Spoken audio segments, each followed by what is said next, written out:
Aujourd'hui, certains se vantent d'avoir fait 20, 30, 50 pays, 60 pays en un an, voire en 2 ans.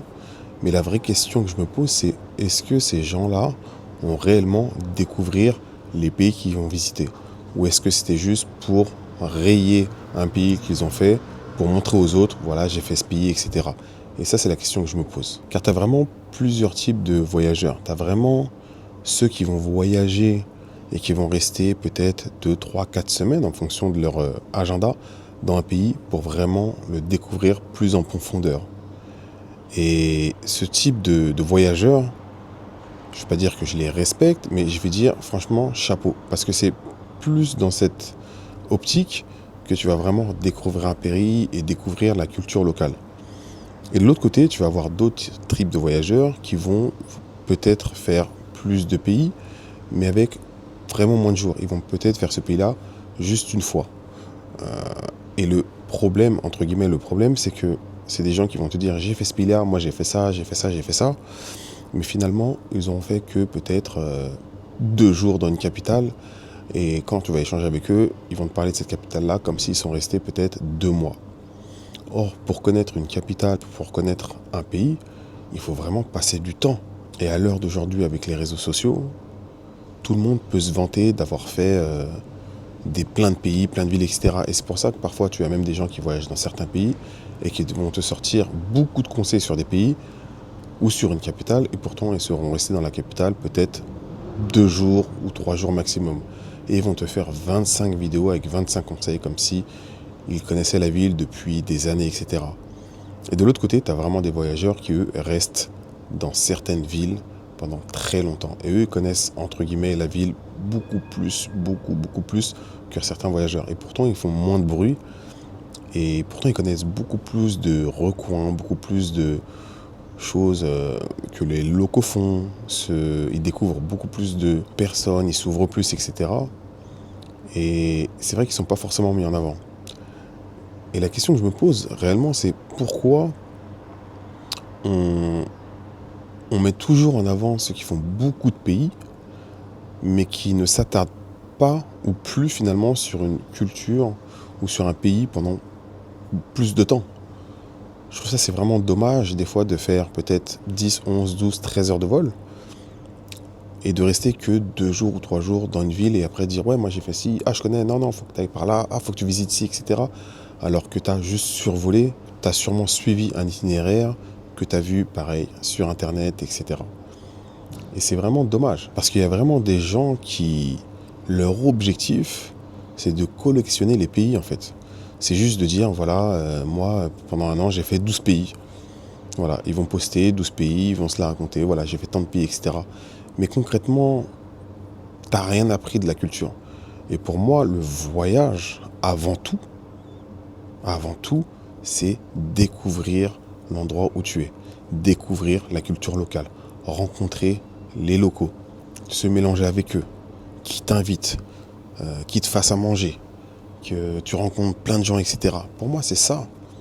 C'est ça. C'est pas rester un jour et demi dans une capitale et dire je l'ai fait, ou peut-être des fois profiter d'un long voyage et de rester par exemple dans une ville un jour et demi, 2 jours en transit et dire j'ai fait ce pays-là, et mettre une croix dessus, et ils vont se vanter de dire j'ai été dans ce pays-là. Non, non, tu étais en transit moins de 48 heures, tu as même laissé ton bagage à l'aéroport, tu as été à un hôtel en périphérie et tu n'as rien découvert du tout. Mais par contre, ils vont te pondre peut-être 12, 15 vidéos en disant qu'ils connaissent ci, ça, etc. Et c'est pour ça qu'aujourd'hui, il faut vraiment faire attention. Mais c'est le jeu d'Internet. C'est collectionner les pays, montrer que tu connais ci, tu connais ça, alors que peut-être tu as été une fois, peut-être tu as déjà entendu, peut-être tu es juste passé dans une rue où il y avait un business, un commerce, tu as fait une petite vidéo et tu vends ça comme si tu le connaissais depuis longtemps. Et c'est vraiment dommage, je trouve. Je trouve que c'est vraiment dommage parce que c'est vrai qu'il y a plein de pays, tout le monde voudrait aller un petit peu partout, etc.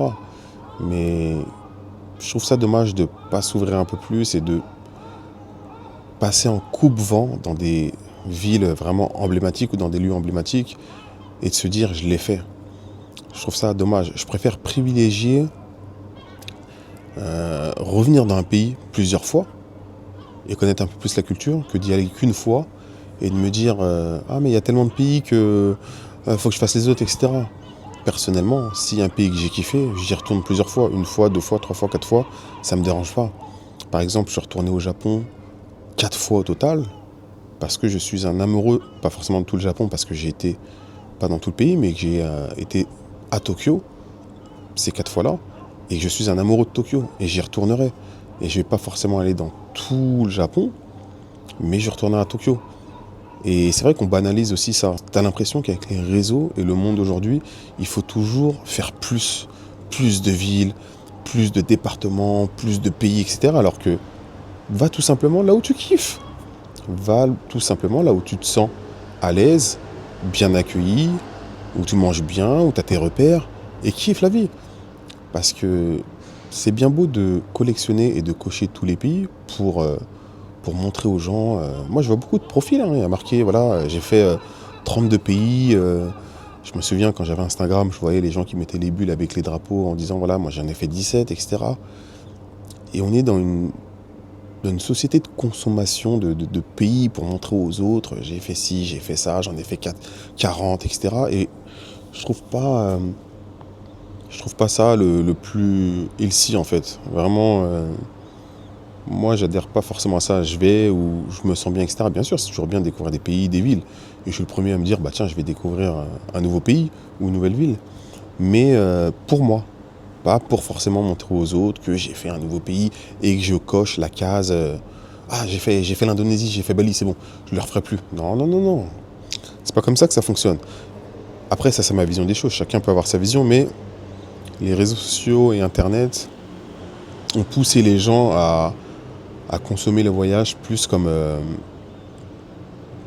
un peu comme dans l'événement, comme dans la fast fashion, si on pouvait dire fast voyage, plus à consommer les voyages comme ça, pour montrer aux autres et consommer rapidement, que pour découvrir un pays vraiment profondément. Et c'est ça que je regrette en fait. Des fois j'ai des discussions avec des amis voyageurs, etc. Et il y en a d'autres qui sont plus en mode, moi je veux faire tous les pays, je veux aller partout, etc. Pour un petit peu avoir l'étiquette sociale, voilà, du grand voyageur, j'ai fait plein de pays. Et t'en as d'autres qui sont dans l'autre camp, plutôt dans le mood, non, non, moi je retourne où je me sens à l'aise et je veux aller plus loin dans ma découverte de la ville ou du pays en question. Et moi, je suis plus dans ce mood-là de retourner dans un pays, de rester deux trois semaines, de revoir les gens que j'ai rencontrés, des locaux que j'ai rencontrés, passer du temps avec eux et développer encore plus l'amitié et découvrir des nouveaux lieux que eux ont découvert ou créé, etc. Et je trouve que c'est plutôt ça le voyage que de toujours voyager juste pour faire un pays, noter. Après, est-ce que c'est peut-être un problème générationnel? Parce que je sais que quand je me balade un petit peu sur les réseaux sociaux, c'est vrai que c'est plus peut-être les plus jeunes qui ont besoin, entre guillemets, d'une validation dans le monde du voyage, en mettant beaucoup de pays, voilà, j'ai fait ci, j'ai fait ça. Mais des fois, tu vas demander une info sur ce pays, ils vont pas savoir te répondre, ou sur la culture, ou la nourriture, ou une façon de vivre des locaux, ils ne sauront pas forcément te répondre parce que finalement, ils sont restés peut-être 4 jours dans le pays. Tu vois. C'est comme si demain, tu veux faire un grand trip, je sais pas, au Laos, au Cambodge, au Vietnam. Franchement, essaie de prendre minimum 3 semaines dans chaque pays. Et là, tu vas kiffer. Là, tu vas kiffer. Moi, ça m'est déjà arrivé de faire un road trip par exemple au Vietnam où je suis resté 3 jours par ville, à Nha Trang, Da Nang, Hanoï, etc. On a fait des trucs rapides, etc. Et c'était cool, mais c'était plus en mode road trip. Donc j'ai pas découvert le pays à 100% comme j'aurais aimé. C'est pour ça qu'il faut que j'y retourne d'ailleurs. Mais même si j'ai rencontré des locaux, on était dormir chez des locaux, etc. Franchement, c'était super cool. Mais si j'y retourne, je pense que je resterai plus dans la même ville que de faire un road trip. Le road trip, c'était il y a longtemps, c'était il y a 10 ans que j'avais été au Vietnam, mais je serais plus dans la même ville pour, euh, pour un peu plus découvrir, plus profondément la ville ou l'endroit, etc. Je trouve que c'est sympa. Après, ça dépend des gens, hein. Mais en tout cas, je suis vraiment plus dans le mood de découvrir à fond un endroit que de me taper 15 jours de road trip, etc. Après, peut-être, je suis plus âgé, donc peut-être j'ai une autre vision, je sais pas. Peut-être qu'on a entre 20 et 30 ans, voilà, on est un peu chaud, on va les visiter partout. Quand on est un peu plus âgé, on est un peu plus posé, je sais pas. Mais si je pouvais revenir en arrière, je pense que j'essaierais de me poser peut-être 10, 15, 20 jours dans la même ville pour vraiment m'imprégner. Et c'est ce que j'ai fait dans certaines destinations comme Hong Kong ou même dans d'autres pays. En tout cas, dis-moi en commentaire ce que tu en penses. Et avant tout ça, bien sûr, si t'es pas abonné, fais-le. Laisse-moi un petit commentaire. Ça aidera à booster la chaîne. Dis-moi les prochaines destinations où tu voudrais aller. Et surtout, si toi, tu es plutôt collectionner les pays ou plutôt comme moi, aller dans un endroit et découvrir l'endroit, la ville ou le pays plus longtemps. Et du coup, t'ouvrir à la culture, t'ouvrir aux gens, etc. Dis-moi en commentaire. Mais surtout, laisse un pouce bleu, abonne-toi et laisse-moi un petit commentaire. Ça va vraiment booster la chaîne. Et franchement, ça fait plaisir. Je te dis bonne soirée ou bonne journée en fonction d'où tu es dans le monde. Et je te dis à bientôt. Peace, ciao.